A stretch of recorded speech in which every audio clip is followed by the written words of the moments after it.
By the way, hello, beautiful human. I am Zach. That is Dan. And we welcome to the studio Anne Marie. Hello. For the good of the internet, we'll block out the last time you were here. But you can check it out, I guess. I mean, it's literally... No, don't do it for us.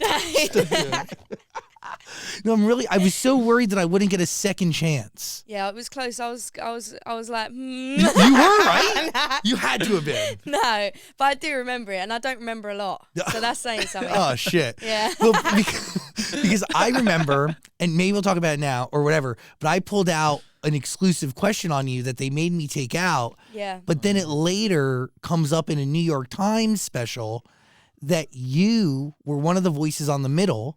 Yes. But like, it was you and like, it was a sea of like so 10 many people. Yeah. And I brought that up to you, and nobody at the time knew, and everybody in the room just fucking gasps. And everyone's like, what an awkward time. It was an awkward time. It was a whole awkward situation. Yeah, there were so many people on that record, and then I was basically the last person to sing it. And then I wrote the song with Marshmello, and we were, I wrote Friends, and then we were like, well, we can't release both at the same time, and we ended up going with Friends, and it was bad. Oh my God, that was literally the question I asked you. The question I asked. It was bad, but it's all over and done with now. I'm over it. Everyone's over it now.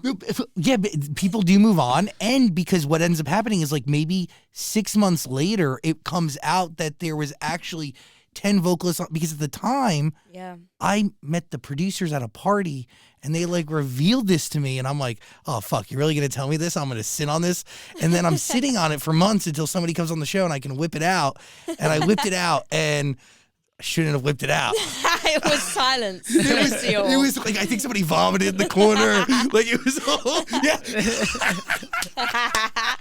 It was a whole deal, wasn't it? It was bad. But now, thank you for giving me a second chance. Of course. Because I do believe, one, it's, this is going to air a little bit later, but it's almost your birthday. So thank you for giving us charity time on your birth week. That's all right. Thank you. And I wanted to know your birthday because I was like, holy shit, I'm listening to this album and I feel like I'm looking into an emotional mirror.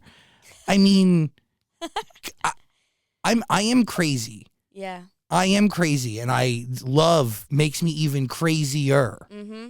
And you captured in so many different records, so many stages of what it means to be a little crazy, but like navigating life.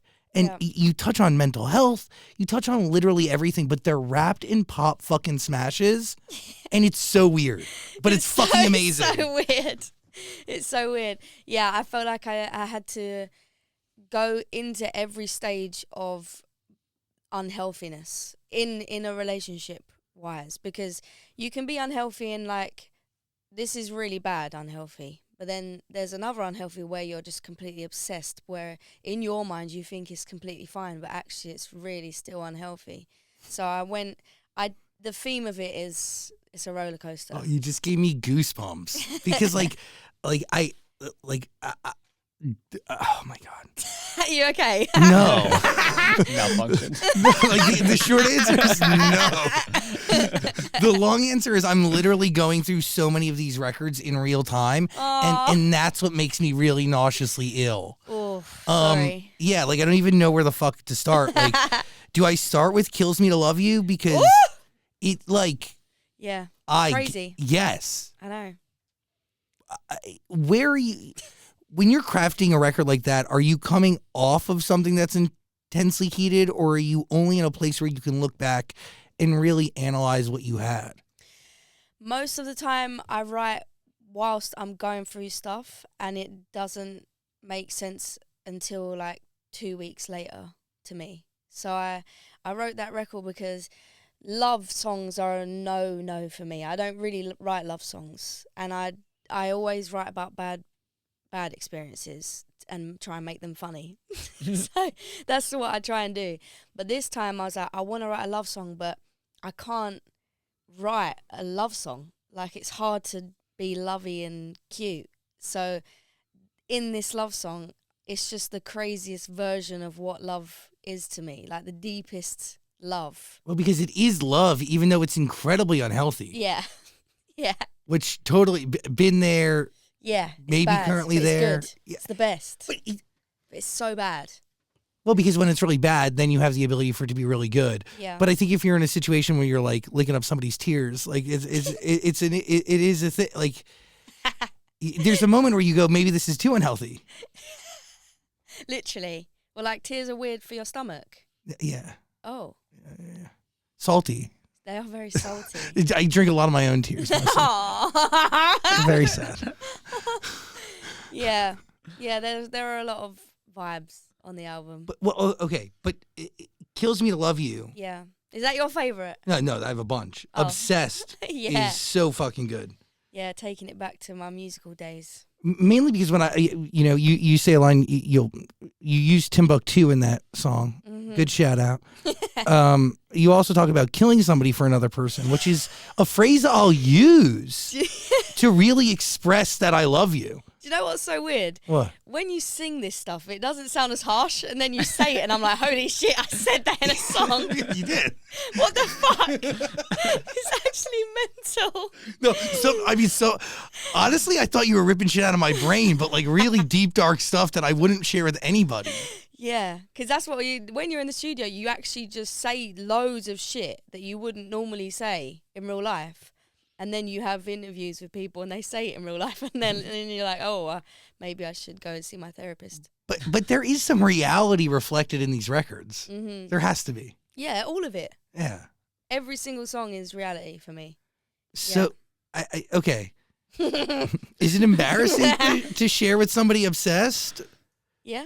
Is it like to share that with I mean, I feel like I grew up listening to Alanis Morissette and Eminem and people that weren't scared to say anything, you know. So I grew up, and then I started writing records, and I tried doing the whole I'm going to the club and I'm gonna get high. I tried all of that, but it killed my soul. So then I was like, what am I actually trying to say? What do I want to say?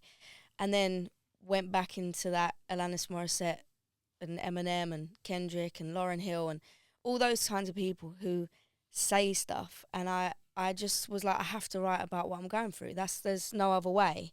So everything you hear is literally what I'm going through. Is being that level of honest hard to find love? I mean, people are probably deterred for sure. I mean, yeah, you're talking about going in through somebody's phone and being incredibly jealous, which I totally get. You know how many times I stare at this person I'm into and I'm like wondering who the fuck they're texting? It's like, friends don't fucking text you that much. Like, I'm not fucking dumb. Like, I'm not fucking stupid. Yeah, we are the same. I see you. I honestly think when I'm writing the songs, in the studio is like my safe space. I always write with people that I feel completely comfortable with. So when I'm in the studio, I'm like, this is what I'm going through. Write it down. And then when I think about people listening to it, it's kind of scary. But then I learned a lot from a record that I did on my first album called Perfect, which is very personal. And like, I thought I was the only one going through that shit, like with my body and how I felt about myself. And it ended up being the record that all the audience loved the most because they were going. So I felt like after that record, I felt like I wasn't embarrassed about saying anything because there's always someone else that is understanding or going through it. So you're never really an alien, you know? How powerful is that? Very. Because it gives new meaning to what your passion is in life. Very. And the art you make. Yeah. And like, yes, it's new meaning for you, but there's like a different sort of power when your struggle like ends up shedding light to somebody else. Yeah. Like, you know, like giving light to somebody else. There's nothing like that. No. So is that a principle from your first album that you adapt in music moving forward? Yeah, definitely. I can't write any other way. It has to be real. Yeah. But has there been a balance a little bit? Like 2002 and Friends, yes, real to a certain degree, but not this level of depth. I know. But the same level of pop bops. Yeah. So I feel like there is a certain amount of growth that I've done to be the realist I can be, even as a human being, not just in music. So like throughout the albums, I think you can hear that, and I'm like trying to tell every detail, but then sometimes I'm like, oh, I can't really say that, or maybe that's not right, or I'm writing with someone else and they put forward a line and I'm like, that sounds better, even though it's not like exactly what I want to say. You collaborate, you know, so. But you're really deflecting from truth. So on this album, it's very the realest I've ever been, like the most honest. The album cover is literally shot in my house on a 35mm camera. It's like the realest version of me. Is that being 30? Yeah, I think I think so. I think so. But also a lot of therapy and a lot of learning just about life and meeting new people and things. Weird. Maturity, growth. Yeah. It's great. I love it. I'm like really nervous to turn 30. Incredibly nervous. No, love it. It's the best. My mum said her 30s were her favourite years, so I was always looking forward to the 30s. And then people still say I look 25, so I'm sweet. It's really great. But I'm like, 25, 18. Yeah. Bitch. I just want to live in a world where, like, you know, age doesn't matter. Oi, have you watched that movie? No, what? Called, what's it called? Time or something. It's got Justin Timberlake in it, and everyone, they don't have currency as money. The currency is time, right? Oh, that's so everyone lives until they're 25, and then they stop aging, but then they only get like a year of time left. So every day they're working for more time, but they always stay looking the age of 25. Oh, it's called In Time. In Time. Whoa. It's so sick. Whoa. Yeah. That's actually frightening and crazy and weird, but like, also would consider. Yeah, I'd consider it. Yeah, to be 25 forever? Yeah, that's pretty sick. But are you really 25 if you really think about it? No, there's like people that on there that are like 120 in a 25-year-old's body. Yeah, and that's they're like, weird. we've had enough. Can we go? It's too much on this earth. Yeah. Wait, in Psychopath, you talk about paying somebody's bills. Are you a sugar mama? I give a lot. Definitely. In relationships and in emotionally and to everyone that I love, I give all of me, for sure. That's taxing though. Yeah, it's a lot. It is a lot. How do you decide who's deserving and who isn't?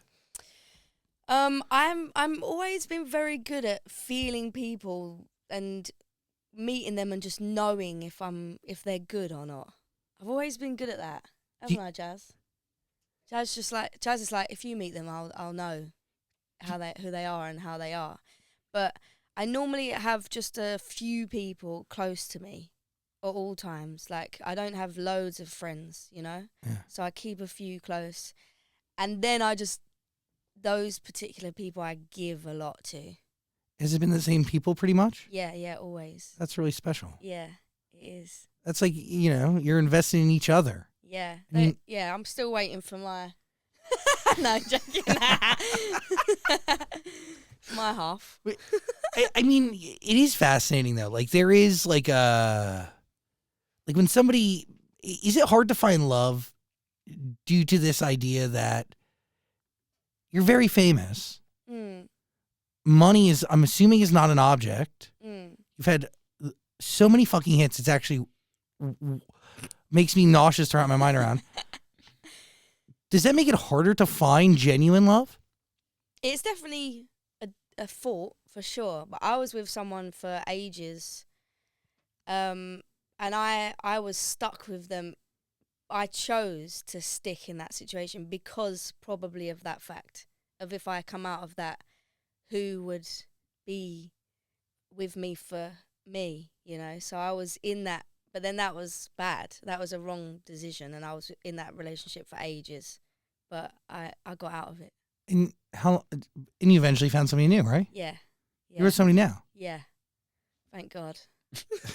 I mean, it is scary to take on that change because you really don't know. Yeah, you don't. But I do think as I was coming out of that relationship, I was like, okay, now is going to be the first time in my life where I don't. Because I'm like you, I will love someone. That's it. Like if I'm like crazy. I'll die. Yeah. Yeah. Once I'm in, I'd rather not even figure out how to do that again with somebody else. Yeah. So I'm like, I've never been any other way. So I'm in a relationship. then I'm in another relationship, then I'm in another relationship, and I'm like, I need to be with the person I'm gonna be with for the rest of my life in every relationship. And then when I was coming out of the last one, I said, right, now's gonna be the first time I'm not gonna look for someone else. I'm just gonna be on my own and force myself to be on my own and put into action all the things I've learned and love myself and blah, blah, blah, blah. And then I found someone else. Fuck.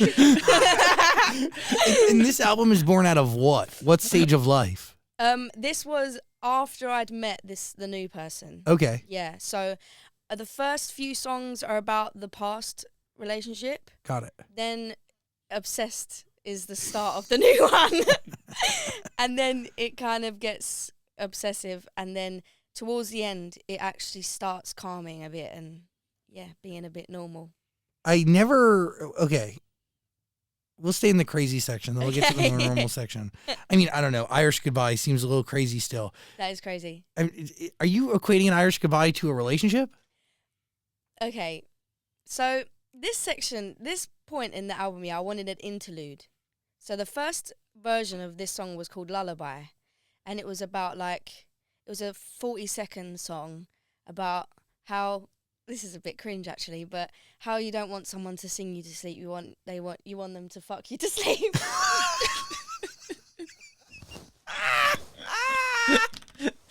And that's so weird for me. I've never spoken like that before. This is so weird. But that's what it was, yeah? I was like, it doesn't feel right. It doesn't feel right. So then we started writing this other song called Irish Goodbye. And Irish Goodbye is obviously leaving without saying bye, right? And I was going through all these things and I was like, what is this song about? And basically, it ended up being about me stalking someone. Wait, hold on. So, hold on. So you only realize what it's about after it's done, though? Yeah, because you do it as you go along. Like, as you write, it ends up being what it is. So, yeah, it's about me having a relationship with someone. They don't even know they're having a relationship with me. Story of my life. The story of my fucking life. I get you. Yeah. Oh, it's gonna make me vomit because I'm sweating. So am I. So that's that one. But that's like the pinnacle of that's the crazy part of the album. Then I start to collect myself. Wait, okay, hold on. This is fascinating that you write a song and then how long after, like, how many times do you have to listen to it for you to dissect what it's attached to? Well, it's really weird because when you're in a writing session, I don't normally just write one song a day. I'll do like 3 or 4. Is there a science behind that or a strategy? Nah, it's just I normally go in with an idea, so then that's the first thing we do. The second one is, shall we try this vibe? Third one is probably a beat that they've already got. They're all like different ways of starting a song, so we just try different ways. And there's so many that don't end up making the album where, like, those songs mostly I went in with the idea. I'm like, I'm on the way there. I've written it down on my phone. I know what I want to write about. But there are so many where I write and then my manager sends me it like 4 months later, and she's like, this is happening now. Like, this, what you wrote about is happening now. It's so odd. Yeah. So, okay. Would you say you were stalking somebody or you were just in a relationship that was made up in your head? No, I think that comes to what we were saying about like just seeing someone and just being like, I want to be with you. You're the one. You know? That's that. Whether they want to be the one or not. Yeah. They don't have a choice. God. Story of my fucking life. You hold grudges? Yeah. Yeah, me too, like receipts. I keep like a folder of all of them. Yeah, I've always been that way. Always been a grudge holder. Always remember everything. I have loads of tattoos on my body, right? Of words, of things that people have taught me in life. So there's like, we'll be okay, go gently, trust, think twice, confidence. All things that other people have that I would like to have in my own soul. I had one on my shoulder. I have one on my shoulder that says forgiveness, and I'm actually getting it removed. Why? Why? Because fuck that. I don't fucking like forgiving people, yeah? If they've done you wrong, then they're fuck them. So yeah, that's been and the trust one's been removed. Holy shit. Wait, okay. First of all, is that tattoo strategy working? Like, do you feel like the things that you've written on you are seeping into your soul? Yeah, I do feel like words are powerful. Why are you still laughing? Funny as shit. I mean, clearly the other ones did not work. Yeah, fuck. They are all pretty much great words, I'm not gonna lie. Like, this one says don't panic, and you're never not gonna not want to panic. So but forgiveness and trust, they're dodgy situations. But yeah, that's nearly gone there. Look, see. Yeah. You see that? Faded, or you started the process to remove Started it? the process. Yeah, it hurts bad. But Worth yeah, it. I feel like a lot of therapy. I had so much therapy, still have sometimes, and I learned so much about how to deal with things, how to be logical, how does that part of my brain work when I do that and that. And I ended up just being like, I don't want to fucking know all of that. I just want to feel everything again. I want to be mental. I want to be like, and then I want to be sad. And then I want to, you know. So cuckoo. Yeah, that. Because I kind of lost the extravagance of emotion. I was just like, ended up being like this. So like, the forgiveness is all like, oh, therapy, yeah, I'm totally fine. And I was like, no, actually, some people are cunts and that's it. You're not wrong. You're not wrong. But do you give those people who are cunts an opportunity to change, improve themselves? I'd say more so now. Back in the day, I was like, one strike, done. Yeah. Don't come near me ever again. But I think the older you get, the more you realise that you actually make mistakes as well. So you kind of think, you know, people do deserve it. Is the song Cuckoo, right? Isn't that it? Mm-hmm. Is that born out of this realization that, like, you want to feel shit? Yes. Yeah, absolutely. It's like I'm done being logical about my emotions. I just want to feel everything again. Like, I am weird. Like, I'm a weirdo.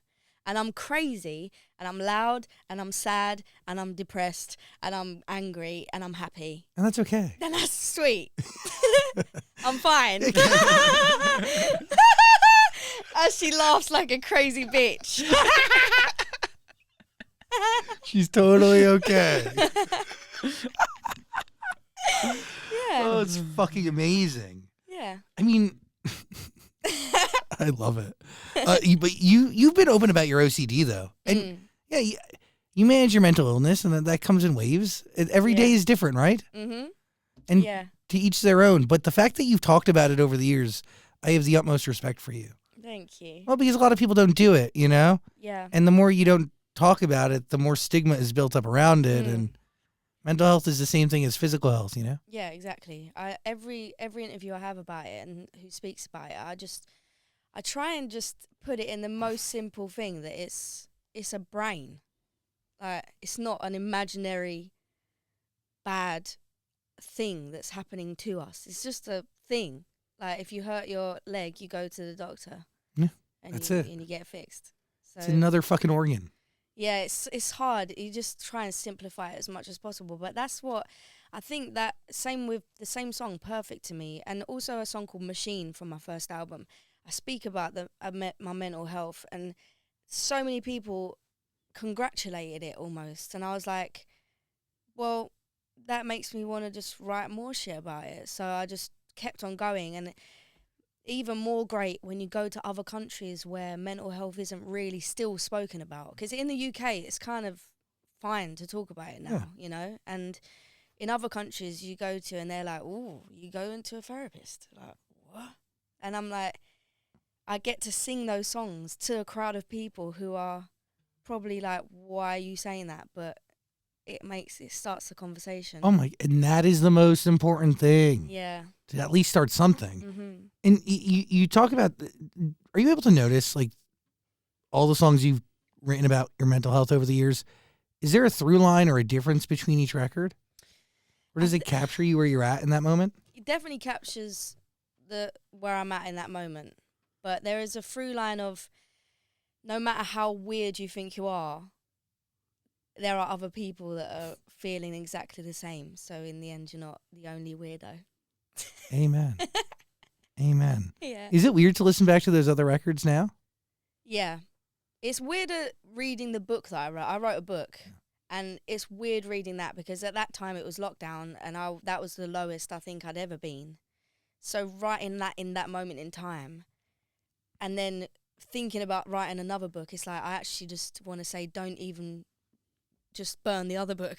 What motivated the first book? Motivated, it was my love for books, obviously, and reading, but that moment in time, couldn't write songs, couldn't go to studio, couldn't perform, couldn't let out any of my emotions. And I was trying to write how I felt and trying to help people in a 300 caption on Instagram. And I was like, how can I get out enough to help people? And that came in the form of a book. What do you learn about yourself from being able to complete and finish a book, which is a big fucking deal? Yeah, a lot. I think the biggest thing for me was like going back in my life because I tend to just block it out. And I had to go back to figure out and just figure out how to talk about it and help other people that are going through that when I personally didn't want to because it's painful, but I did. And it was crazy how much it changed. Like me and my parents' relationship changed. My friends' relationship changed. It changed everything. Whoa. Yeah. Do you write that book alone? Do you write with somebody or? I basically spoke to someone about everything and they recorded it on a recorder and typed it all out. And then we figured out how to put it in sections. Holy shit. Yeah. That is like a deep version of therapy. Yeah.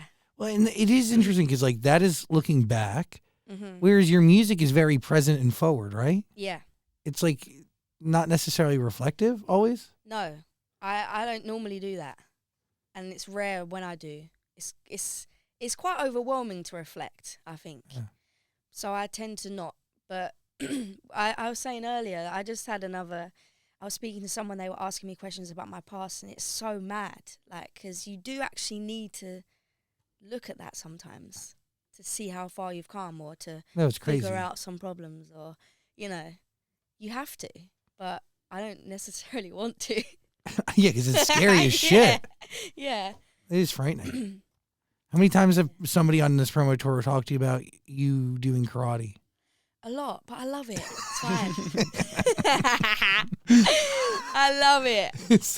It's cool, yeah. I get it. I mean, it's fucking random as shit, you know? It's so random. Yeah, it is. Can you kick Dan's ass? Yeah. A lot of people could. Honestly, you want to try? Doesn't take much. You know what? Would you let her? What, just beat the shit out of me right here?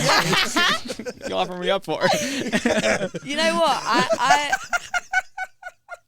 Imagine. You like that, don't you? No, it's just funny that you're like, just throw me to the wolves. Like, what good am I here except for just being a punching bag? Literally.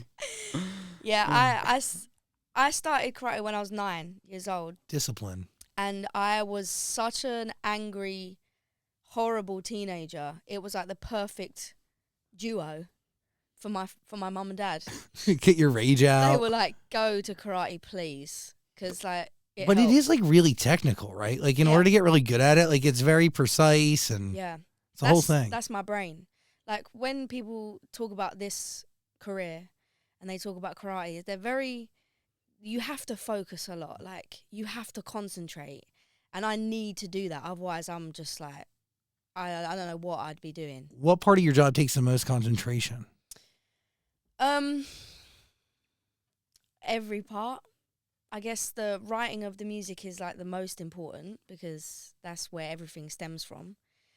The performing is like, there's a lot of it. There's a lot of stuff that goes with it. I think also because I'm like a control freak, much to my manager's hatred towards me. But say like with the live show, I'm not just like turning up and singing. I'm like designing the set. I'm figuring out every little detail of the music. I'm adding in the strings. I'm like, there's so much to concentrate on, but I love it. Like, that's why I love doing Lego and jigsaw puzzles and all that stuff. You do like Legos? Yeah. You'll literally put together a Lego set from nothing? I don't create my own thing. someone makes it and then you put it all together. No, I know that. Like, but you'll follow the instructions. Oh yeah. I was like, Yeah, I know what, you're not. No, I know you're not crafting something out of nothing with I Legos. was like, whoa. No, but you're following the instructions. Yeah. I mean, that's like, my hell. Oh, that's my dream. Like when I get something from IKEA, I'm like, give me like 5 hours. I'm like, I'm ready. But Lego is, I've made a whole town. What? Yeah, you can make like, I've got a library, I've got a police station, I got the Harry Potter thing. That's cute. I've got everything, and you click them together. Oh shit! And then you put like a road around it. You put a train through it. So is this like set up in your house? Yeah. Oh, that's really nice. Where is it? I've got like a games room with like arcade games and stuff. That's really cute. Yeah. What is it like to be rich like that? Just have a games room. Lego is expensive, actually. Yeah, I can imagine. Is that your habit? Is that your? Yeah, that is my habit, as well as sunglasses. I'm a sunglasses freak. Whatever. It could be worse. Yeah, could be worse. I shop when I'm depressed. Costs me a lot of fucking money. So much money. That's a bad habit. Don't form that one. No, I have it. Don't worry. It's so I think bad. I have every habit possible. The question's like, what habit do I not have? Yeah. Meth. Yeah, that's a good one not to have. That's good. Yeah. Let's keep that on the list of ones that we want to stay away from. Yeah. Are you a sad bitch? Yeah. You know what? I wrote that song here, and I was having a session, and I said to them, I don't want to write sad songs. I want to write a happy song. And they were like, thank God for that, because so many people are writing ballads at the moment, and we don't want to do it anymore. And I was like, being sad is so 2020. And I wrote it in my phone. I was like, right, I can't say 2020 because that's just cringe. So I ended up changing it to being sad is so last year, because I thought the amount of sadness that we all gave as people in humanity to just the universe during the pandemic is just disgusting. Yeah, astronomical. So I was like, no more. And I just said, no more. And then I still cry every day, so that's good. I've never related to anything more, honestly. But are you getting rich with your friends? What's that? Are you getting rich with your friends? Yeah. You're getting rich alone, crying. Yeah. No, but you have a boyfriend. Yeah. He's a pretty person. Yeah, he's great. Is he a rapper? Yeah. Sick. Yeah, he probably would hate that description, actually. Oh, shit. Yeah, he's an artist. Artist. I'm fucking sorry. Oh, boy. No, okay, let's do that again. You have a boyfriend. Yeah. He's an artist. Yeah, he's an artist. That's pretty good. The best artist in the world, apart from me. That's, good company. Yeah. Real recognizes real. How do you meet? I asked her I want to know. Randomly, like in this industry, you kind of bump into everyone all the time. Like, not as... Nobody's bumping into me. People actually keep a couple feet distance. Not as in, like, I'm not one to... I'm not like, friends with everyone. But you do see people around all the time. And he was one that I saw around. And then I sent a message to him about one of his photos on Instagram. And that was it. Damn. Yeah. Baller. Yeah, it's sick. You slid in. Yeah, I did it. Yeah. Oh, fuck yeah. Yeah. Fuck yeah. Thank you. That's fucking baller.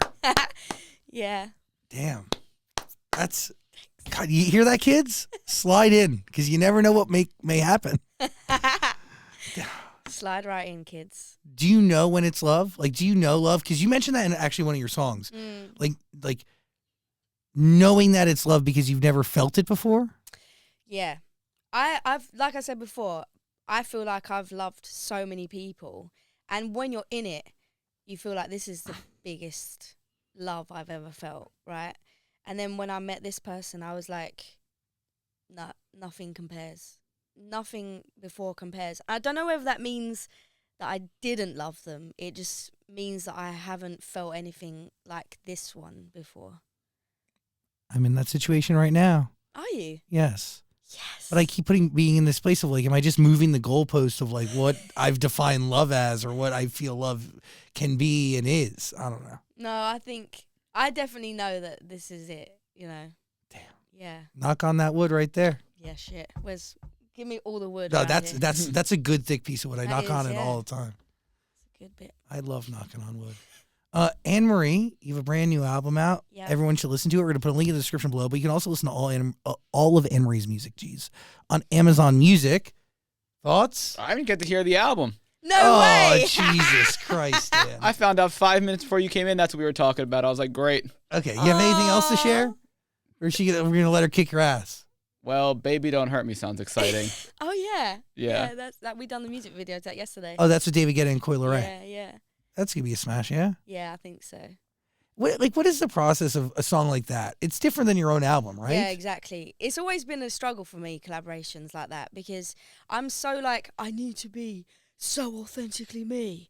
And then a dance song comes up and I'm like, but it's not something that I write.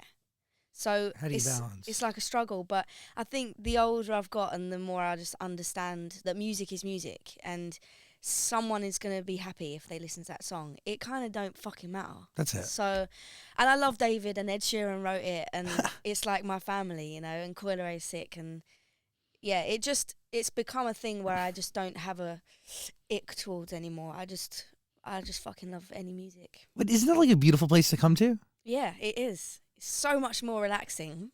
Did that change over the past 6 months? Because I was watching an interview you did 6 months ago, and they said, what's your least favorite song? Yeah. And you said? Yeah, it's changed. Okay. It's changed. It definitely, isn't it?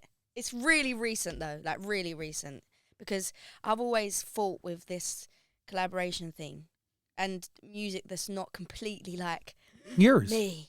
And I'm like, no, it's people are gonna know it's not from my brain. And then I've finally got into a place. It's just like, fuck it, if it makes someone feel good, it makes someone dance, or it's fine. Well, that's it. I can also make the case that song getting out there brings people to you, and then you have all your other music to show them at the same time. So, true. Yeah. I think you're doing just great, sweetie. Thank you. Keep it up. I mean, outside of clearly being some level of a psychopath. Yeah. I get it. I feel understood by your music. Yes. Thanks for giving us a second shot today. That's okay. It was great today. Fuck yeah. really nervous. Don't want to be too reflective. Focus on the present and moving forward. Final thoughts. I know you have at least one. I got 1,000 thoughts. We'll save them for next time. Jesus. Yeah, well, you listen to the album and then I'll come back. Yeah. Perfect. We'll do all this again. Scrap this. Speaking of scrapping, that's a good last question. What happened to that album you scrapped? Oh yeah, I fucked it off. Because basically, after the first album, I was like in that place of being like, no one lets me do anything I want to do, and a bit of like this grunge state. And so I started writing really angry music and like kind of too much, and I was so into it. And everyone was like, oh yeah, maybe keep writing. See, you're doing really well. Keep writing. And I was like, why? It's done. And I was on tour, and this guy came up to me with his daughter, and he was like, I just want to say, I'm just so happy that my daughter listens to you. I'm just like, so it makes me feel great that she has you there. And I was like, fuck, I can't release that album. So the angry album went, and therapy came. And now we're at a whole new body of work. Yeah. Which is available for your ears right now. Link in the description below. Listen to all of Anne Marie's music on Amazon Music. That's wild that you scrapped a whole album, but you needed that album to get to where you're at today. Exactly. Damn. And this album's called Unhealthy? This album's unhealthy, yeah. Listen to Unhealthy. By the way, I just want to make it clear, the Dropbox folder I got, Unhealthy was not on it at all. It was all of these coded things, so I had no idea what it's called until this very moment. But that Unhealthy. Makes a lot of sense. Did you hear the song Unhealthy? It's like the country sounding one. The answer is yes. Well, I don't know if you have the newest version, but there's a newer version. Is that with the feature? Yeah. Yeah. Wait, maybe I read Shania Twain's on the album. Great, Wait, yeah. what? Yeah, Shania's on it with me. Oh, shit. Yeah. Wait, Shania Twain? Okay, Yeah. Listen to this album. She's a fucking icon. We clearly didn't get to. No, I did. I promise. I listened. But to be honest, I found my favorites. And I listened to them over and over again. Highly recommend listening to the album. You're going to love it. Anne Marie, you have a day to get to. Yes. Thanks for being here. Thank you. Appreciate you.